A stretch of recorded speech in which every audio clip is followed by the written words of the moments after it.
Hello and welcome to Tantrum House Studio Awesome. I'm Ryan. And I'm Katie, and today we will be taking a look at the Last Kingdom board game from Gamelyn Games.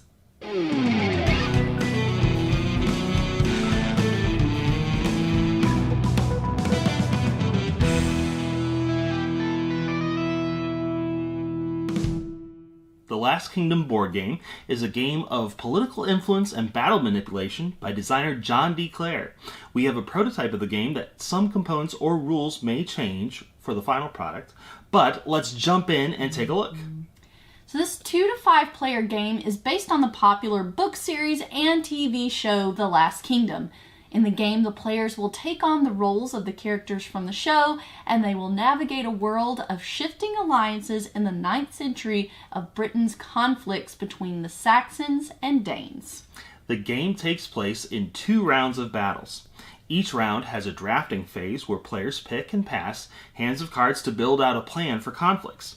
The cards can be instant cards that are played immediately, primary action cards that take up an entire turn, or passive secondary actions that can be played and still allow more actions to be taken.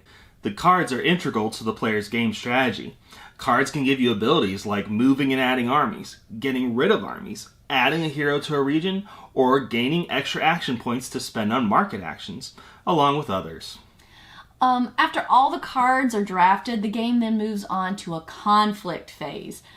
Players can use cards and market actions to gain the upper hand in regions.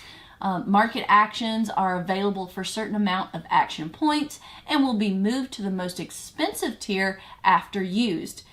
These actions can be used by any player as long as you have action points and can be purchased as many times as desired, whereas cards can normally only be used once. Each player will take turns either playing a card, paying for a market action, using a leader ability, or passing. One player can take the prepare for invasion action, which can give them more action points, but doesn't allow them to continue in a region's conflict. Once all players have passed, the battle takes place, and a winning side is determined by the highest strength of armies, heroes, and leaders in a region.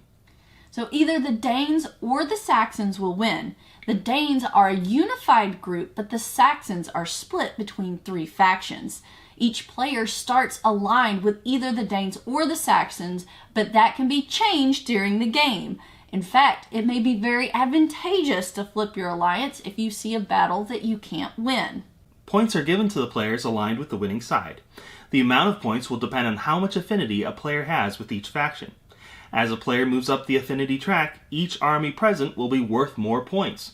For example, if a player has 5 affinity for West Saxon, 2 affinity for Mercia, and 1 for Northumbria, and they win this conflict, they will gain 9 points based on what tier they are on the track. The players that lost the battle will receive 2 action tokens to help them catch up with the leader, and then the excess armies in a region will be disbanded if there are 6 or more. After all the regions have had a conflict, the game moves into the second round to start over in a card drafting phase. Once the conflicts are finished in the second round, the player with the most points wins. There is a brief cleanup phase between the first round and the second round where you kind of reset for the second round, and you also reset the action tokens. So if you've used up all your action tokens and haven't lost any battles, it may be hard because you might not have had any cards that gave you action tokens, but you will start over again with your starting action token value, and that's useful. But you don't lose any action tokens that you might have kept from the previous round. So like if you had more than you originally started with, you still keep that starting amount, or you still keep the amount you gained. Yeah, and if you have cards that you never played, those get discarded for action tokens as well. Yes. So there are a lot of things that are going on with this game where you have to really be paying attention because you can flip allegiances. It's interesting that there are so many ways that you can take things from the board, add things to the board, move things around, flip allegiances. So really you are constantly trying to figure out what your opponents are going to be doing in these battles and how they're influencing things for future battles. One of the ways to do that is through the market actions. And that's interesting because as you're going through and you're playing the cards and you keep going till people pass, as long as you still have action tokens that you can spend, you can continue on even if you aren't playing cards by taking these market actions.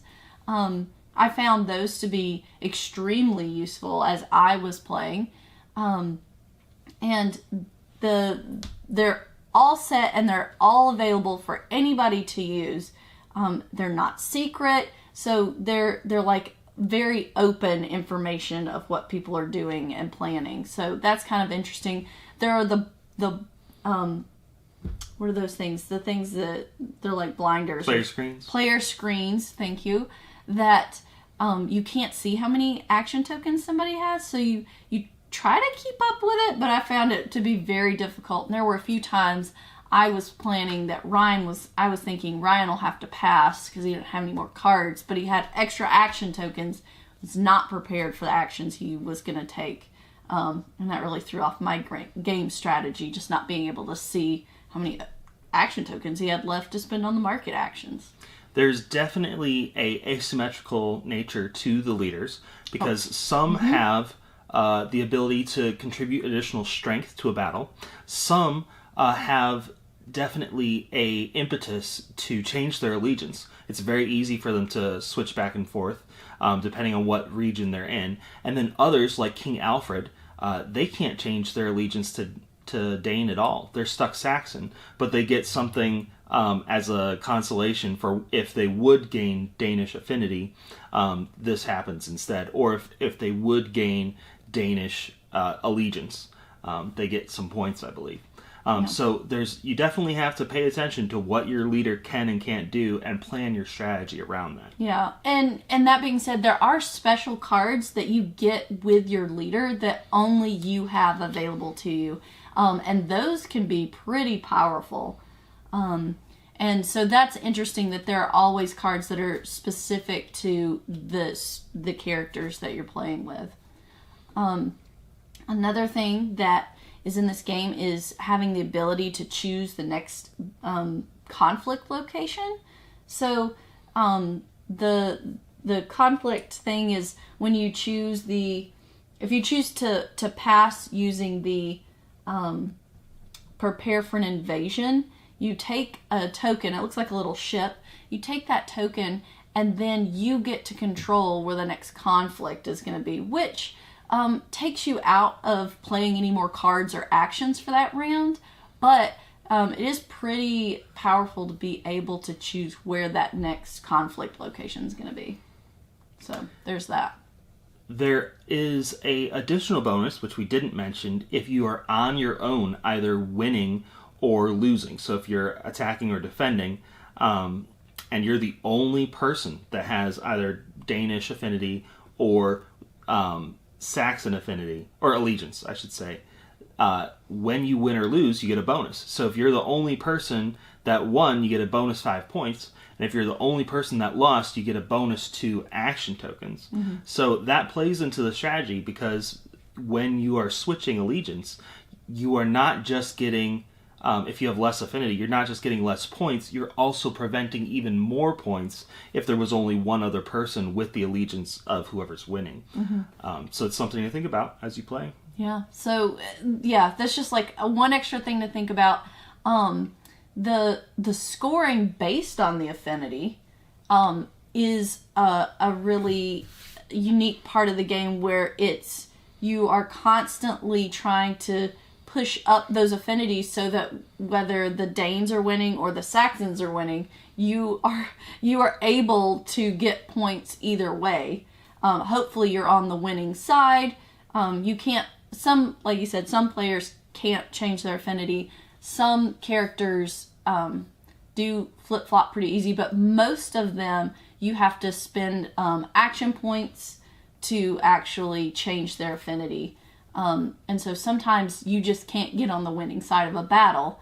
But if you manage to, having those points, or having those tracks pushed up is really valuable because towards the end of the game, you could be getting 5 or more points for single cubes of armies on the board. And that is That's amazing. Of course, that means everybody's trying to push against you. I mean, once you get more and more powerful in an affinity, people are trying more and more to keep you from getting those points. But yeah, and it does present an additional strategic choice because the Saxons have multiple factions. You might decide, okay, yeah, it's okay to lose this battle because the people who are winning, they only have affinity that's going to give them 1 point for each of the armies here. But or maybe there's one cube in there that's going to give them 5 points. You just, play the card that gets that army removed, and then put in an army that gives them 4 points less instead. This is what he was doing to me, for sure. That was his strategy against me, and it worked out for him. So this was The Last Kingdom, the board game. If it sounds interesting to you, definitely check it out as it comes to crowdfunding, and be sure to stay tuned to our channel for more videos like this one.